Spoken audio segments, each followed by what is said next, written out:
শোল মাছের ব্যাপক চাহিদা রয়েছে।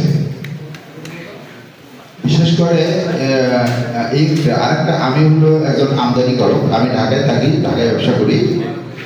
তো আমি আরেকটা বিষয় আমাদের মৎস্যজীবী ভাইদের বলছি, দৃষ্টি আকর্ষণ করছি, বা যে কোনো লোকই সেটা করতে পারে, যাদের বাড়িতে অল্প পরিমাণে জায়গা আছে, যেখানে হয়তো উনি পুকুর কাটতে পারছে না, বা ওনারা তো পুকুর কাটতে অনেক টাকা খরচ হয়ে যাবে, তো সেই ক্ষেত্রে উনি বাড়িতে বসেই পুকুর না কিনেই উনি বিভিন্ন দামি মাছ উনি চাষ করতে পারে।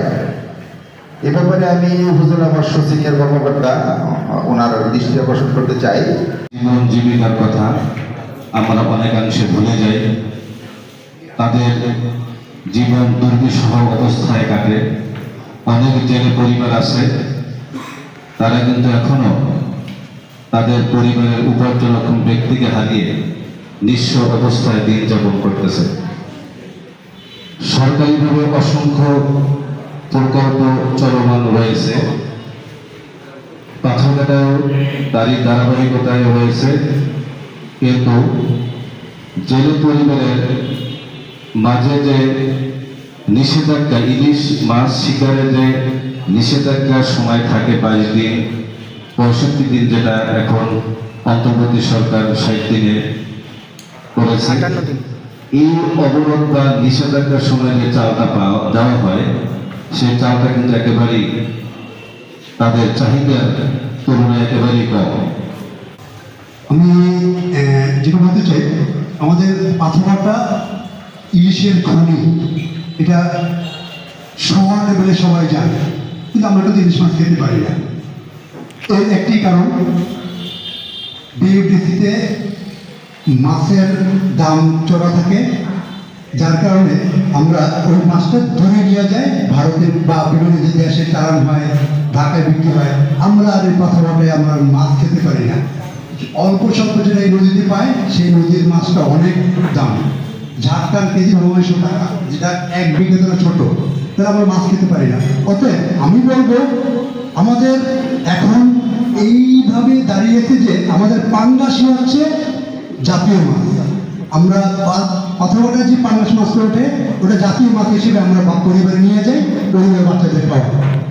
মৎস্য সম্পদের সহনশীল আহরণ, উন্নয়ন ব্যবস্থাপনা এবং স্বাস্থ্যকর নিরাপদ মাছ সরবরাহ এবং মৎস্য ও মৎস্যজাত পণ্য রপ্তানি, দেশের বিপুল জনগোষ্ঠীর পুষ্টি চাহিদা পূরণ ও রোগ প্রতিরোধ ক্ষমতা বৃদ্ধির লক্ষ্যে এ খাতে পরিকল্পিত উন্নয়ন কার্যক্রম বাস্তবায়িত হচ্ছে। প্রাকৃতিক জলাশয় সুষ্ঠু ব্যবস্থাপনা, জীববৈচিত্র্য সংরক্ষণ, পরিবেশ বান্ধব ও উন্নত প্রযুক্তি নির্ভর কার্যক্রম গ্রহণের ফলে দেশ আজ মৎস্য উৎপাদনে অনন্য অবস্থানে।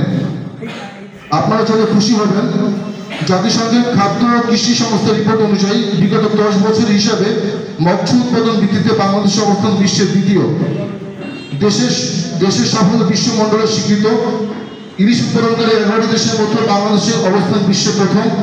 অভ্যন্তরীণ উন্মুক্ত জলাশয় মাছ আহরণে বাংলাদেশ দ্বিতীয়। বদ্ধ জলাশয়ে চাষকৃত মাছ উৎপাদনে পঞ্চম। একক প্রজাতি হিসেবে তেলাপিয়া উৎপাদনে বাংলাদেশ বিশ্বের চতুর্থ এবং এশিয়া মহাদেশে তৃতীয়। পাশাপাশি সামুদ্রিক ও উপকূলীয় চাষ উৎপাদনে 8ম স্থান অধিকার করেছে। সম্মানিত অতিথিবৃন্দ, জাতীয় অর্জনের পাশাপাশি আমাদের বরগুনা জেলা পাথরঘাটা উপজেলা মাছ উৎপাদনে অগ্রণী ভূমিকা পালন করে আসছে। আপনারা জানেন, দেশের দ্বিতীয় বৃহত্তম মৎস্য অবতরণ কেন্দ্র আপনাদের উপকূলবর্তী পাথরঘাটা অঞ্চলে অবস্থিত।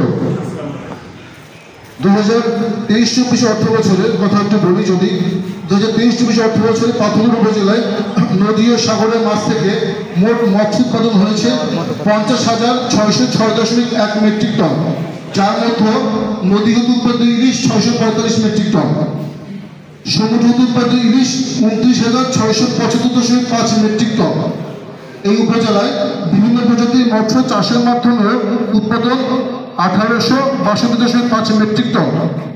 মাছের চাহিদা রয়েছে আমাদের পাথরঘাটা উপজেলায় 3450 মেট্রিক টন, অর্থাৎ 2023-24 অর্থ বছরে 225 মেট্রিক টন মাছ উদ্বৃত্ত রয়েছে। বিষখালী, বলেশ্বর উপকূল ও সমুদ্র নিকটবর্তী উপজেলা হিসেবে ইলিশের উৎপাদনও এই উপজেলা অগ্রগণ্য। আপনারা জানেন আমাদের সুযোগ্য জেলা প্রশাসক বরগুনা মহোদয় সরাসরি তত্ত্বাবধানে জেলা প্রশাসন, উপজেলা প্রশাসন, জেলা পুলিশ, থানা পুলিশ, নৌ পুলিশ, কোস্টগার্ড ও মৎস্য দপ্তর পাথরঘাটা বরগুনার সমন্বিত প্রচেষ্টার ফসল হিসেবে আমাদের 2023-24 অর্থ বছরে আমাদের ইলিশ উৎপাদনের ব্যাপক সফলতা অর্জন হয়েছে।